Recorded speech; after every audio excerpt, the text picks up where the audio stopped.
Good afternoon and welcome to Lunchtime Poetry with Lorie. I'm Lorie and I'm the teen librarian at Manlius Library, and I'm coming to you today from my teen room.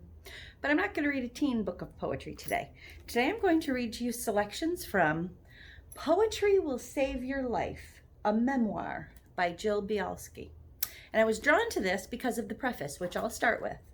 I'm not going to tell you her life story. I'm going to let you read the book if you want to learn that. But I'm going to read the preface and a couple of the poems. I fell in love with poetry when my fourth grade teacher, Miss Hudson, read us Robert Frost's The Road Not Taken. I've memorized that poem, and often when I'm at a crossroads, both literally and metaphorically, the lines come to me. Since then, other poems have become guideposts. When it begins to snow, I think of Wallace Stevens and the Snowman, and the line, "One must have a mind of winter." I've said that line frequently enough in my head that it has become a part of me. When I'm slightly down or feeling overlooked, I think of Emily Dickinson's "I'm Nobody" and smile at my lapse into self-pity. When I'm perplexed by how someone has behaved, I remember T.S. Eliot's "Humankind cannot bear very much reality." When I'm suffering a loss or heartbreak, I think of Elizabeth Bishop's "The art of losing isn't hard to master," and its sly irony makes me feel less alone. And now I'm going to read you some of her guidepost poems. And I'm going to start with her very first one, The Road Not Taken, by Robert Frost. Two roads diverged in a yellow wood, and sorry I could not travel both and be one traveler. Long I stood and looked down one as far as I could to where it bent in the undergrowth. Then took the other as just as fair, and having perhaps the better claim, because it was grassy and wanted wear. Though as for that, the passing there had worn them really about the same. And both that morning equally lay in leaves no step had trodden black. Oh, I kept the first for another day. Yet knowing how way leads on to way, I doubted if I should ever come back. I shall be telling this with a sigh, somewhere ages and ages hence. So two roads diverged in a wood, and I took the one less traveled by, and that has made all the difference.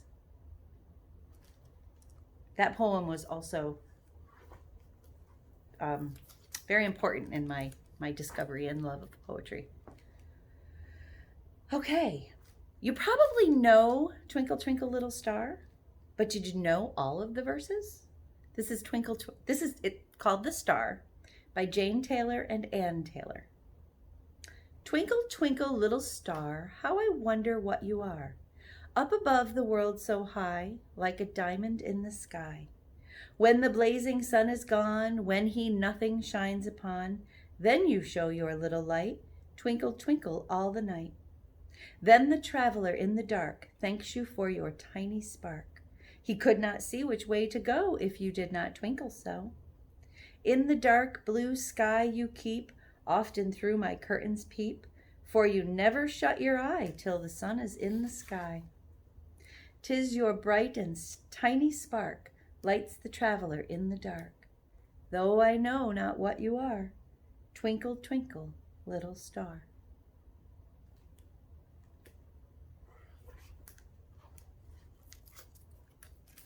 And finally today,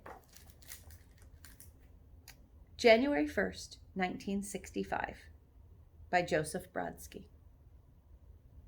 The kings will lose your old address, no star will flare up to impress. The ear may yield under duress to blizzard's nagging roar. The shadows falling off your back, you'd snuff the candle, hit the sack, for calendars more nights can pack than there are candles for. What is this? Sadness? Yes, perhaps. A little tune that never stops. One knows by heart its downs and ups. May it be played on par with things to come, with one's eclipse, as gratefulness of eyes and lips for what occasionally keeps them trained on something far. And staring up where no cloud drifts because your sock's devoid of gifts, you'll understand this thrift. It fits your age. It's not a slight. It is too late for some breakthrough, for miracles, for Santa's crew. and suddenly you'll realize that you, yourself, are a gift outright. And that's January 1st, 1965. This is a wonderful book of stories and random poetry that act as guideposts. I highly recommend it. Every page has a wonderful, wonderful story. I'll read you a bonus one. My Papa's Waltz by Theodore Redke. The whiskey on your breath could make a small boy dizzy, but I hung on like death. Such waltzing was not easy. We romped until the pans slid from the kitchen shelf. My mother's countenance could not unfrown itself. The hand that held my wrist was battered on one knuckle. At every step you missed, my right ear scraped a buckle. You beat time on my head with a palm caked hard by dirt, then waltzed me off to bed, still clinging to your shirt. Thank you for joining me for today's Lunchtime Poetry. My name is Lorie, and I am a librarian at Manlius Library. You can find me here on our YouTube channel every Friday at noon for some more poetry at lunchtime. This one happened to be selections from Poetry Will Save Your Life, a memoir by Jill Bialski. It's full of wonderful poetry and fabulous family stories. I hope that you enjoy it. Have a great weekend. I hope I'll see you next week. Happy reading.